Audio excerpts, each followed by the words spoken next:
In today's episode, we have Marcio Santos with us, and he is going to talk about how you can use SEO strategies to create an organic source of revenue.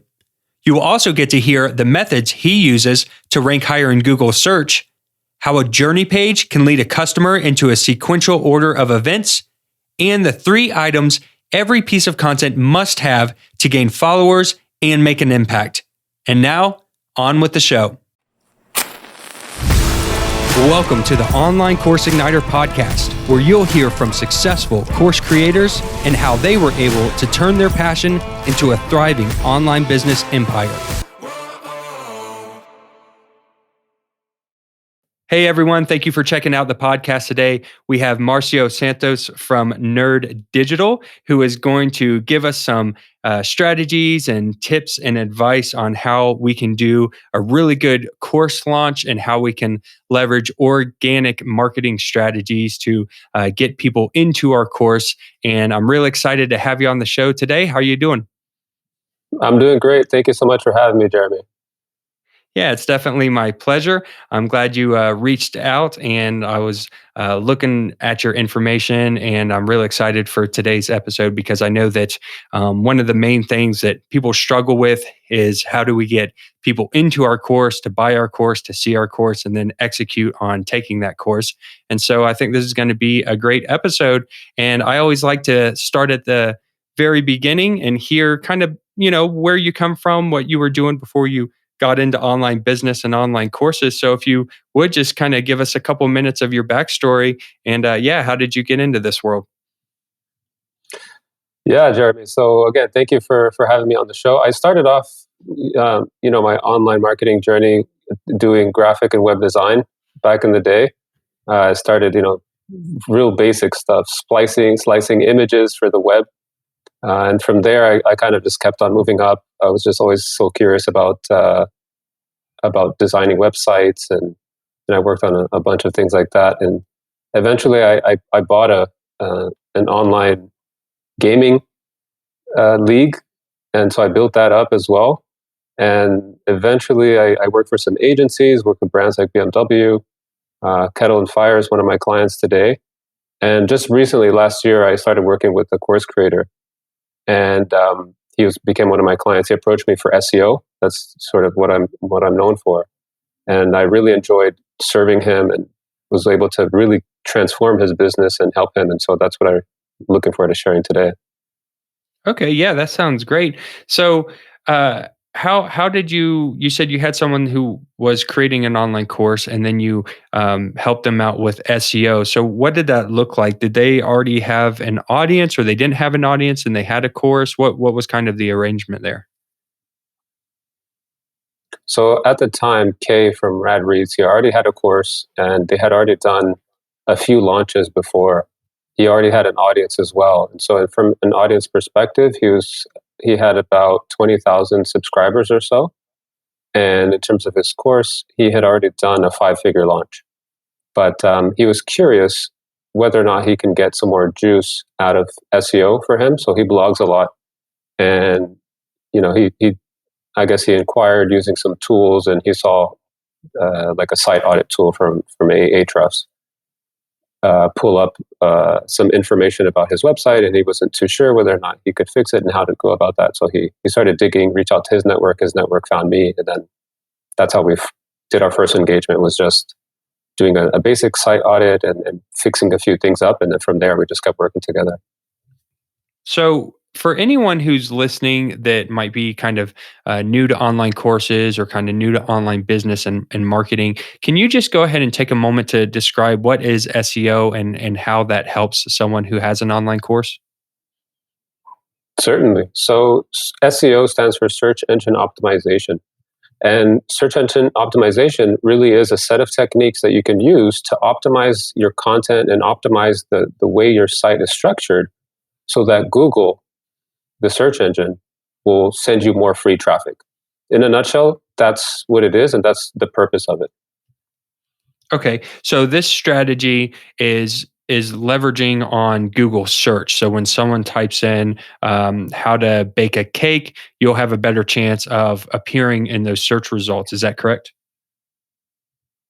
Yeah, that's correct. You'll have a better chance of appearing higher in the search results. It's you'll probably appear somewhere. Google has a bot, and the bot crawls everything that's out there.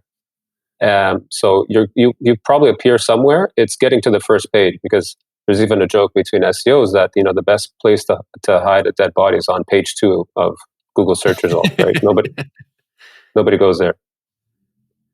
Right. Okay. So the key is really getting onto the first page of Google. Now, why is that strategy important in your eyes versus leveraging maybe some other type of strategies out there? Why do you focus on Google and the SEO? Good question. So when it comes down to SEO and why you would want to focus on this, it's really creating an organic source of revenue. Oftentimes, when you speak to an SEO or you engage in SEO, you might start a conversation around just traffic. So you want more traffic to your website, organic traffic, but really what you should be thinking about is organic revenue. And it's important for you to be a little bit agnostic. I am a specialist in SEO, and so it's easy for me to say, invest all your money and effort into SEO. But after working with this for over 5 years now, I've learned to appreciate mixing your strategies together, and making sure that things work well together. So not just focusing on SEO, but having an understanding how SEO plays into your marketing strategy online. Okay. And when you're doing the SEO to get this organic revenue, as you called it, um, is the SEO for the course itself or is it for the website? Because I've heard the term used before whenever we're talking about creating content. So if you had a blog, you might be optimizing that blog to get those blog articles to rank. Are you talking about that, or are you talking about just the website in general, or if someone just had a course landing page that it could rank? Good question. So the way I would advise someone that's listening to this that has a course is I would think about it in terms of opportunity. And when you think about the topic that you're a specialist in, so if, let's say, for example, you're a specialist in work productivity, it makes sense that you would want to appear in in searches related to work productivity. Now, in order for you to do that, you have to put together a strategy that can help you do that, right? So you you want to think about, um, if you do have a website and you do have a blog, are you writing content and are you creating content that targets searches for work productivity? And then if you have a landing page, sure, is that landing page going to rank? But those two things alone don't often work. One strategy that works super well, and this is one thing that we pulled off for Rad Reads, is to put together, we call it a journey page, and essentially a journey page is a step up from a hub page. Are you familiar with the term hub page, Jeremy? Kind of like a central page that sends people off into different directions based on their needs. Correct. And the one nuance I would add there is that it's always based around one specific topic. So it's Okay. not one specific keyword, but a specific topic. And this has become more and more important and more effective of a strategy with all of the different Google updates. And the reason why is that back in the day, people would try to super optimize their content for just keywords, and so you would have pages that were created for, let's say, work productivity for people that use a Mac, and then you'd have the very same, essentially the same content, but for a different title that would say work productivity for tips that somebody that uses Mac in California, or work productivity for tips that for somebody that uses Mac at night. So it's the content is probably the same, but they're just trying to over optimize for a term a keyword that they found. Right. And so Google's bot and Google's algorithm became evolved, and now what it does is it tries to find the most relevant search result for what you're searching for. And so to make a long story short, focusing on a topic is more effective than focusing on one narrow term. And so when it comes back to work productivity as an example, If you're a course creator and you want to own that term, a journey page can really help you with that.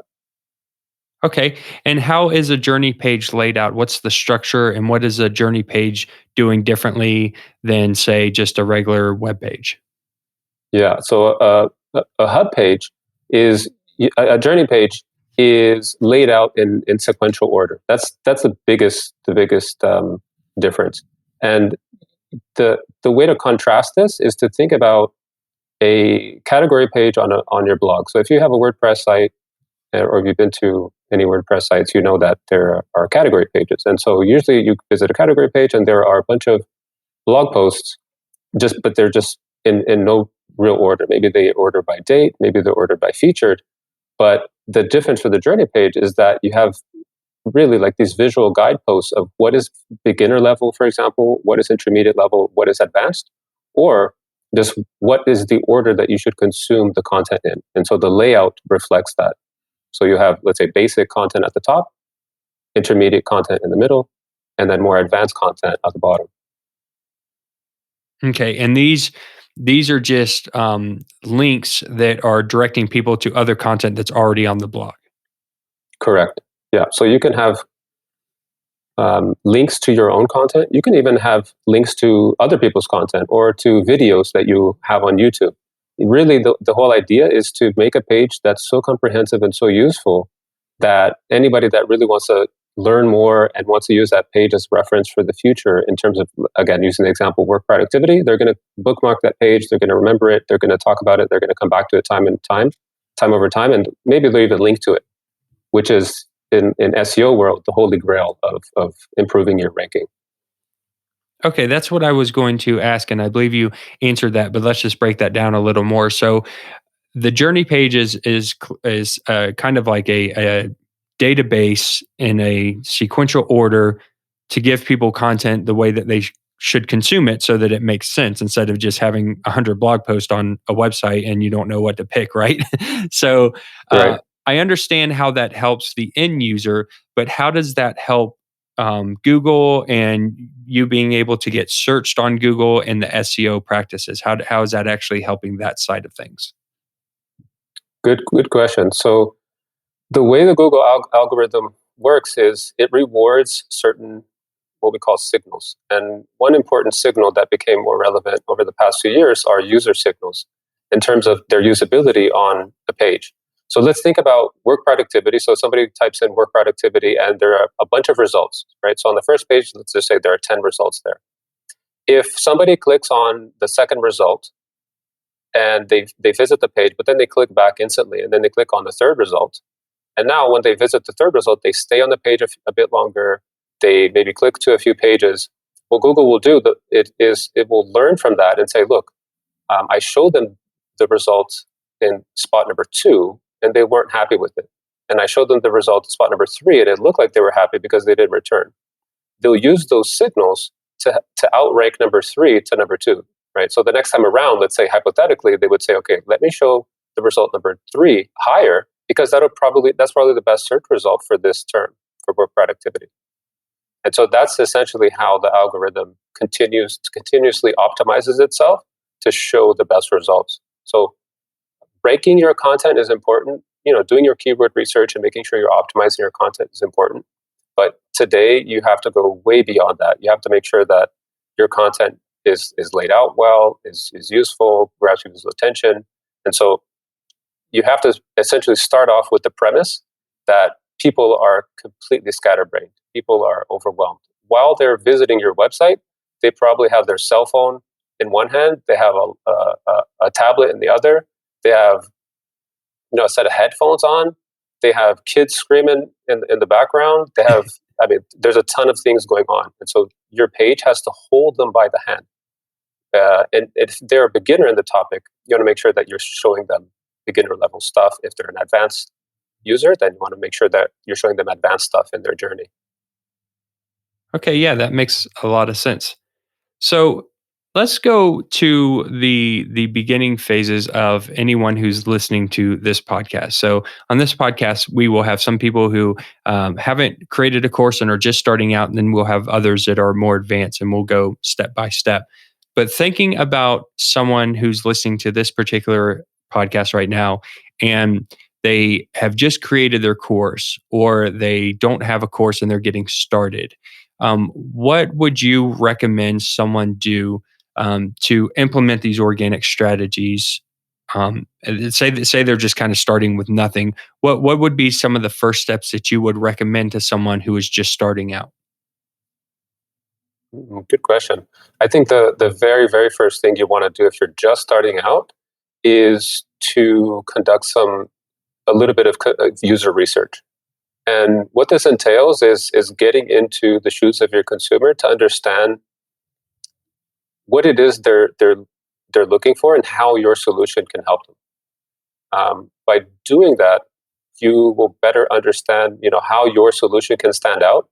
Because nowadays, creating a course is not the issue; it's standing out. It's the issue. So, if for somebody starting out, that's where I would definitely start. Okay, so going out and doing some research and finding out what kind of information that you can provide. But let's say that we have that information, we kind of know the road we want to go down, the content we want to create.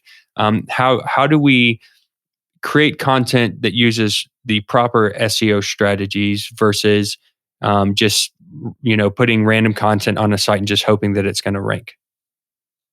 Awesome question. So now that you've done your user research and you have an understanding of like the key moments that what that buyer journey looks like, let's say, so the first idea that they had in their head when before they even bought your course, or if you can track that, let's say that somebody's going to buy, again using the same example, work productivity, a course on how to be more productive at work. What is that first moment like, right? So maybe they said they need to read a blog post about the importance of being more product productive, or things that are keeping you from being productive. So is that a blog post, right? So think about a blog post at that level, and then go a little bit one step deeper and think about after they read that blog post, well, what is something that they're going to do to improve their productivity? Are they going to use a worksheet? Are they going to use a checklist? Are they going to use a timer? And then take it one step further. It's like, well, what's the next step after that? Is that's probably going to be buying your course. So I would, for each of those steps, if we call them top of the funnel, middle of the funnel, and bottom of the funnel, I would create content, or at least create an idea of what type of content you would have to create at each stage. And the funnel really has to map to the buyer journey. And after that, what you want to do is start creating your journey page. So you can head over to nerddigital.com. And there's a guide on there on how to get started. Because really, inevitably what will happen is as you create your journey page, you will start to think through what type of content is basic, what type of content is intermediate, what is more advanced, so that you have the right content for your user to convince them and show them that you should be trusted, and that you're helpful, and probably buying a course from you would be a good idea so that they can get more in-depth information. Okay, cool. That makes a lot of sense. So, one question that I have, and I know some other people will ask this because I get this question all the time, is how do you decipher what content you should be putting on, say, your blog or on your journey page versus what would be in the course? So let's use your example. I have a course on work productivity, and it goes through all my steps and phases of how I would do work productivity and teaching that. And now I want to create organic content, maybe have a blog and put some content on there. And I want to create content for this stage of the funnel. How do you tell what to create on your blog versus what you would create, say, that's already in your course? Yeah, that's a very tough question. That really depends, but I'll give you an answer. One thing that I've just started doing with this new offer, right? So working with course creators specifically, is I've taken the approach of thinking conceptually and not tactically. And so that might just sound like a bunch of nonsense, but after doing SEO for so many years, I noticed that a lot of the times when I was essentially just writing content about SEO keywords and rankings and backlinks, for example, or having those conversations, I ended up just having these technical conversations, right? And I think for me now, what I'm really learning is that to sell strategy and to that, because that's what I sell, I really have to speak about strategies. And so, I've made a shift now where I essentially only write about strategies and not, technical things. And so that is one approach I think as a course creator that you definitely want to use is think about the concepts and the frameworks and the bigger ideas that your course solves. So in terms of productivity, what is like a productivity framework that you can either design or adapt that already exists? And the framework is simply a way for you to think through. So an easy way to do this is to take an idea and draw it.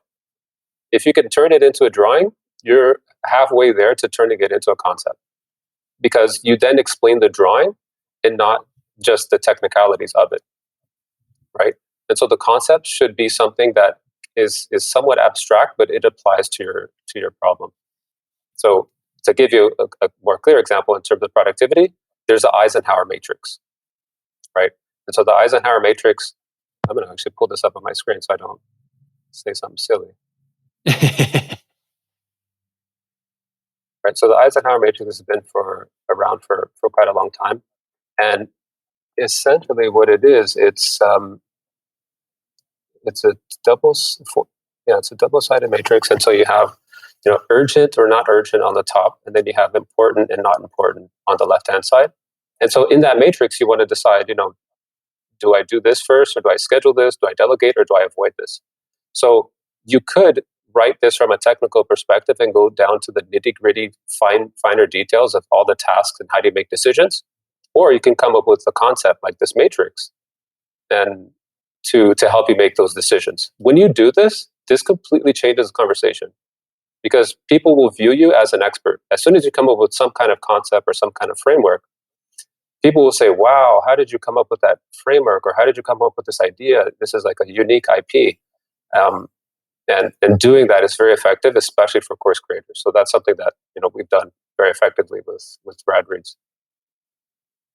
Yeah, that's great. I love that. I started implementing the same information by watching Russell Brunson do the same thing. So when I started creating courses, it was a lot of technical, how to use Photoshop, really diving deep. And now the stuff that I teach is with a whiteboard, and it's the same concept that you're talking about. If you could draw out the overall strategy and explain that, people just seem to get that so much better.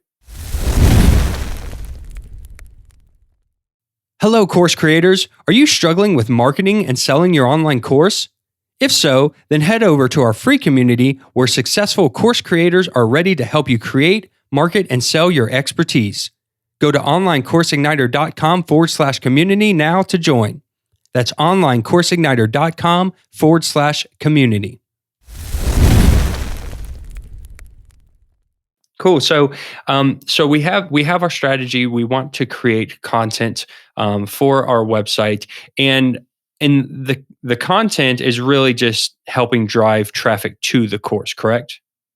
Correct. So it does usually three things, right? So the content, it drives the traffic to your website, but once people land on your website, it helps to build trust with them too. So it helps educate them, and what it should also do is help to monetize that traffic. So you always want to keep those three things in mind whenever you're creating content. So you want to attract, you want to teach, and then you want to monetize the traffic that's coming in.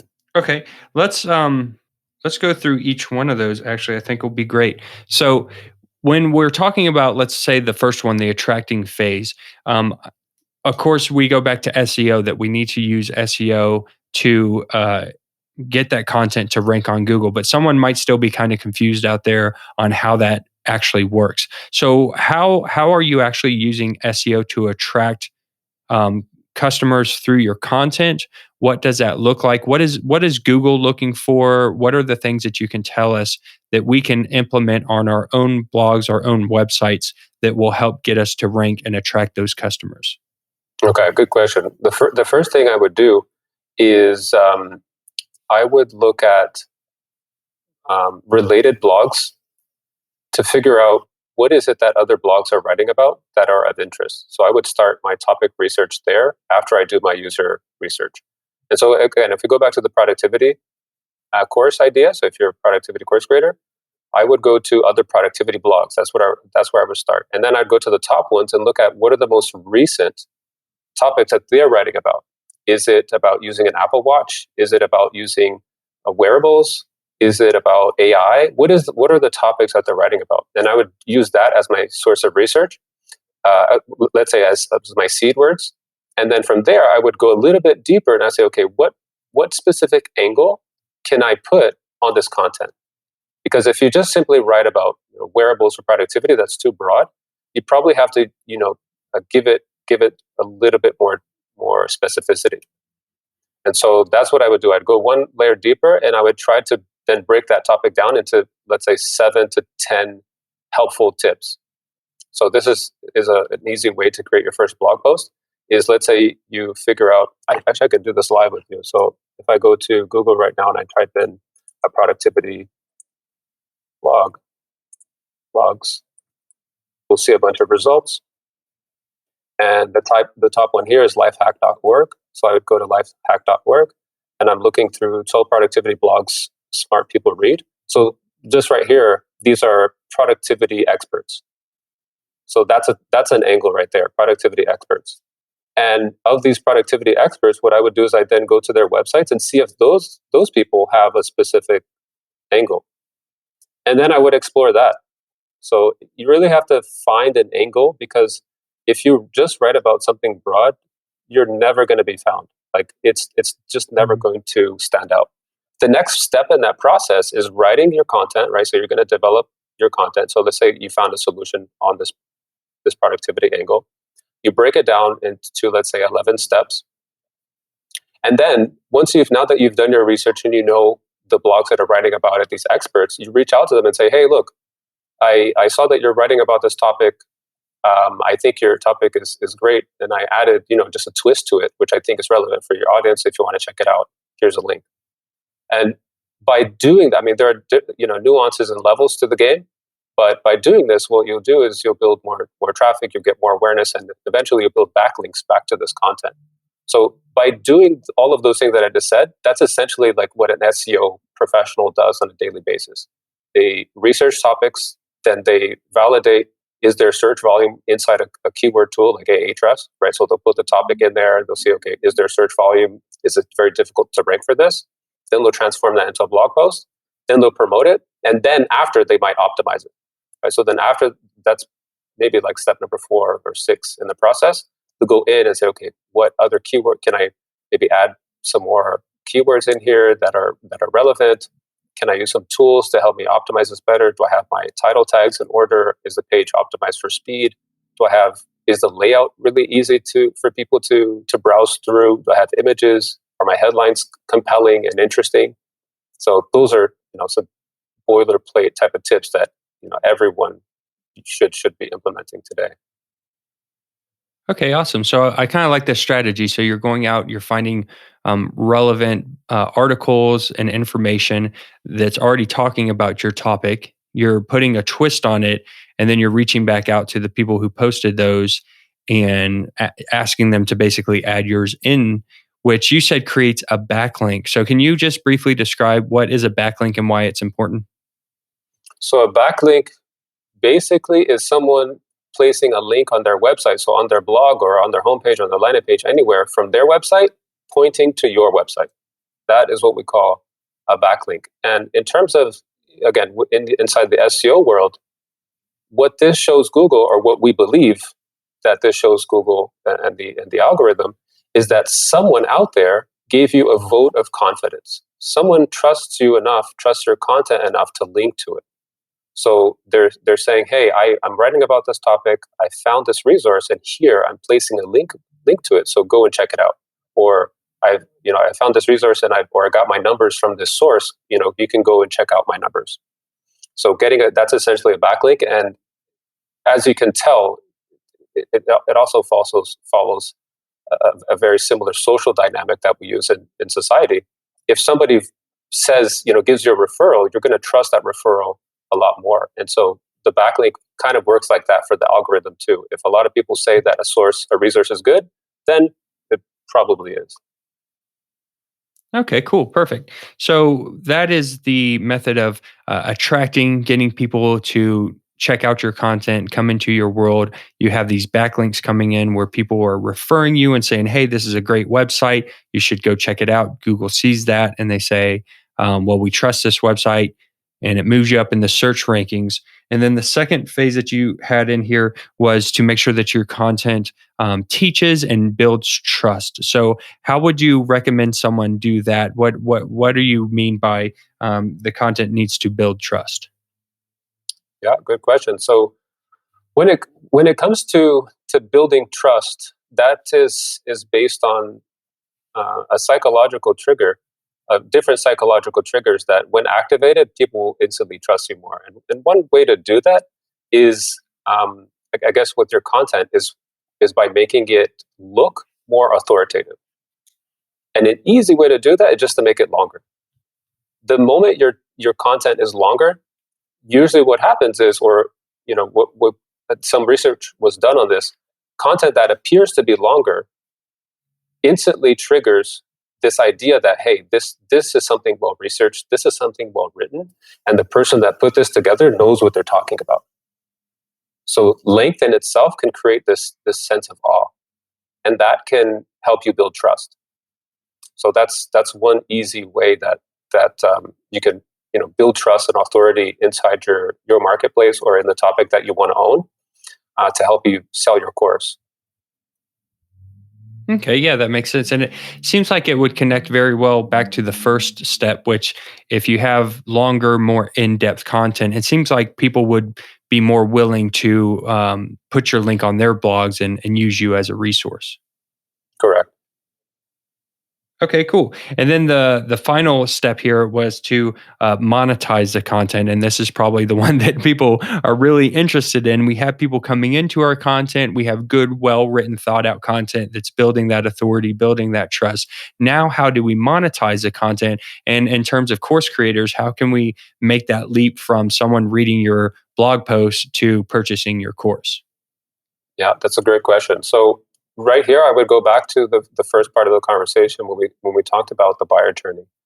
You want to go back to the buyer journey and map the content to, or just map the conversations that you want to have with somebody, right? So if they're a beginner, what is the first conversation, the second conversation, third and fourth conversation, so that they eventually buy?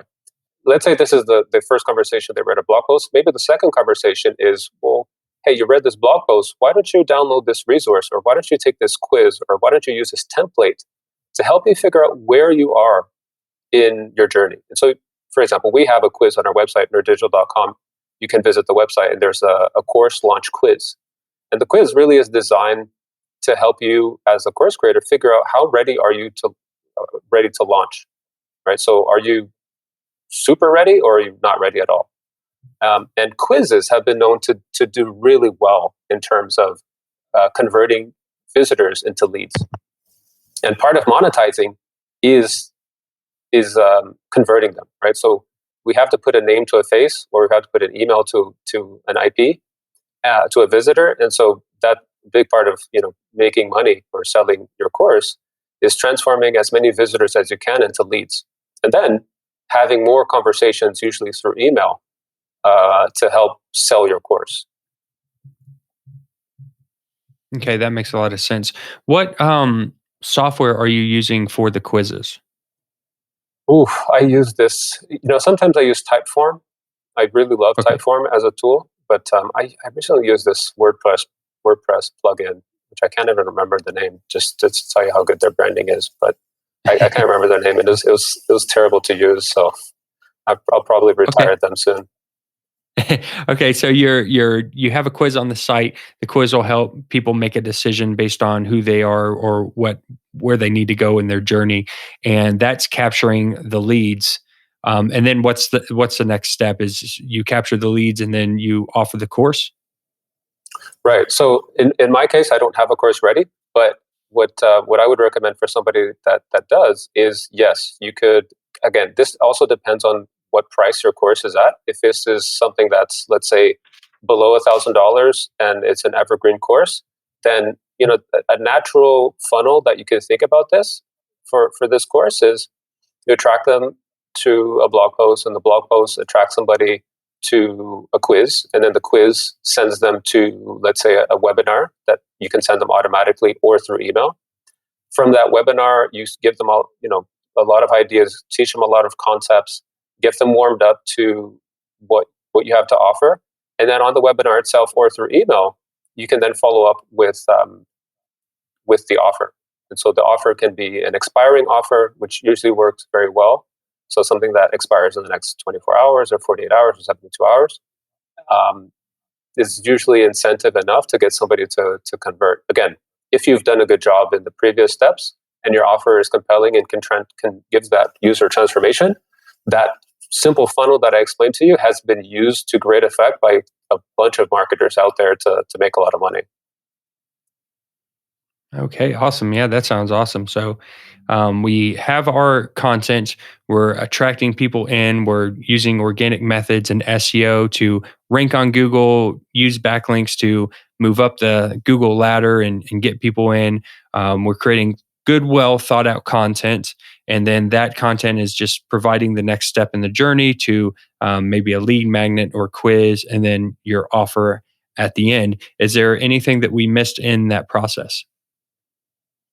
So I would say that no, you didn't miss anything, but there is, what we do now with our course launches is we have a little bit of a more sophisticated flow. And so the way we break down our current flow right now is we have, again, essentially three phases. We have this attract, we have an excite, and then we have this profit phase. And so in the attract phase, we combine not only SEO, so blog posts, but we also use YouTube and we use amplifiers. And so the amplifiers are those people, those owners of blogs that I mentioned in the first previously. But those can also come from people that, let's say, own a YouTube channel, or like you, Jeremy, that own a podcast, right? And so doing some work with some amplifiers is super important, and having a strategy there is effective.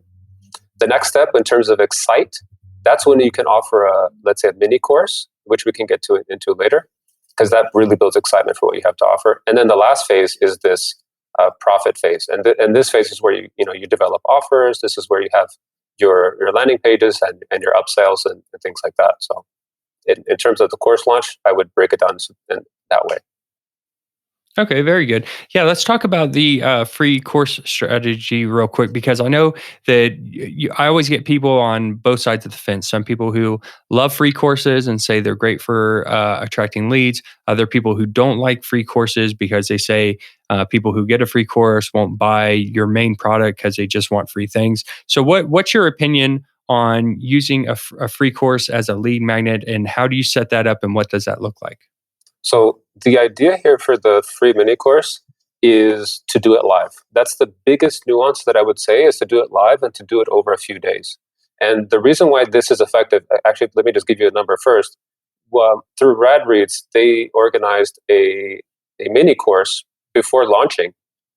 And that mini course converted 4.6% of people that participated in the mini course into a $1,000 offer, right? So 4.6%.